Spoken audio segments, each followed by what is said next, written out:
Hello friends, welcome to my channel online learning website. दोस्तों, ancient India में हम लोग आज बात कर रहे हैं हिस्टोरिकल सोर्स के अंदर हम लोग आज बात करेंगे लिटरेरी सोर्स, जिसके अंदर हम लोग बात कर रहे हैं हिस्टोरिकल टेक्स्ट के बारे में। दोस्तों, हिस्टोरिकल टेक्स्ट की जब हम लोग बात करते हैं तो इसमें सबसे पहले बात होती है अर्थशास्त्र यानी अर्थशास्त्र के बारे में। तो दोस्तों, जैसे कि आप जानते हैं कि अर्थशास्त्र सामाजिक विज्ञान की वह शाखा है जिसके अंतर्गत वस्तुओं और सेवाओं के उत्पादन यानी वस्तुओं और प्रोडक्ट एंड सर्विसेज यानी वस्तुओं और सेवाओं के उत्पादन, वितरण, विनिमय और उपभोग का अध्ययन किया जाता है। अर्थशास्त्र शब्द संस्कृत शब्दों का अर्थ है, जैसे धन और शास्त्र का संधि से बना है, जिसका शाब्दिक अर्थ हुआ धन का अध्ययन अर्थशास्त्र से संबंधित है। जिसमें कि हम लोग आगे बात करते हैं तो जिसको बोला भी जाता है कौटिल्य अर्थशास्त्र, जो कि कंपाइल हुआ था 4th सेंचुरी BC में। और यह हमें देता है not only detail information about the system of administration but also an idea of the social और religious life of people of that time. इसमें कंपेरेबल है विद अरिस्टोटल पॉलिटिक्स और मचावली प्रिंसेस के बारे में। आगे हम लोग बात करते हैं शुक्र नीति के बारे में।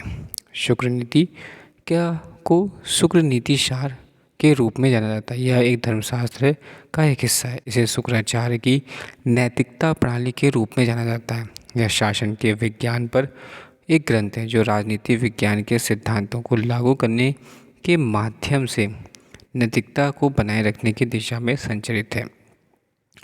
कोड को शुक्राचार्य द्वारा लिखा गया है, जिसे उस नास के नाम से जाना जाता है और वैदिक काल के दौरान उत्पन्न होने का ये दावा किया जाता है। आगे हम लोग बात करते हैं जो कि काफ़ी इम्पोर्टेंट है, जैसे हम जानते हैं नीतिसार जो कि कूटनीति मंत्रा है और इसी तरह ये अहिंसक तरीकों को अपनाने की प्राथमिकता देती है। कौटिल्य जहाँ विजय के लिए साम दाम दंड और भेद की नीति को श्रेष्ठ बताते हैं, वे माया, उपेक्षा और इंद्रजाल में भरोसा रखते हैं।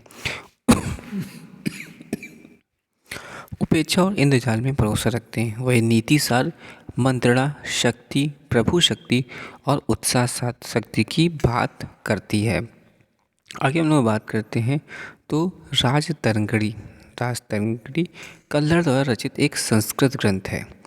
राजतरंगिणी का शाब्दिक अर्थ होता है राजाओं की नदी, जिसका भावार्थ है राजाओं का इतिहास या समय प्रभाव। यह कविता के रूप में है इसमें कश्मीर का इतिहास वर्णित है जो महाभारत काल से आरंभ होता है। राजतरंगिणी इतिहास संतृप्त संवाद के माध्यम से लिखा गया है। आगे बात करते हैं चंचनामा सिंध के इतिहास से संबंधित एक पुस्तक है। इसमें चच राजवंश के इतिहास तथा अरबों द्वारा सिंध विजय का वर्णन किया गया है। इस पुस्तक को फतहनामा संधि तथा तारीख अल हिंद वस हिंद भी कहते हैं। चच राजवंश ने राय राजवंश की समाप्ति सिंध पर शासन किया था। तो हम लोगों ने जाना दोस्तों कि पहले कि अर्थशास्त्र क्या है, कौटिल्य द्वारा लिखित। शुक्र नीति को समझा हम लोगों ने, नीतिसार कूटनीति को समझा। राजतरंगिणी जो कि कल्लर द्वारा एक रचित संस्कृत ग्रंथ है, इसके बारे में जाना। और इसके बाद दोस्तों हम लोगों ने बात करी चंचनामा के बारे में, जो कि सिंध के इतिहास से संबंधित एक पुस्तक है। Thanks for sharing.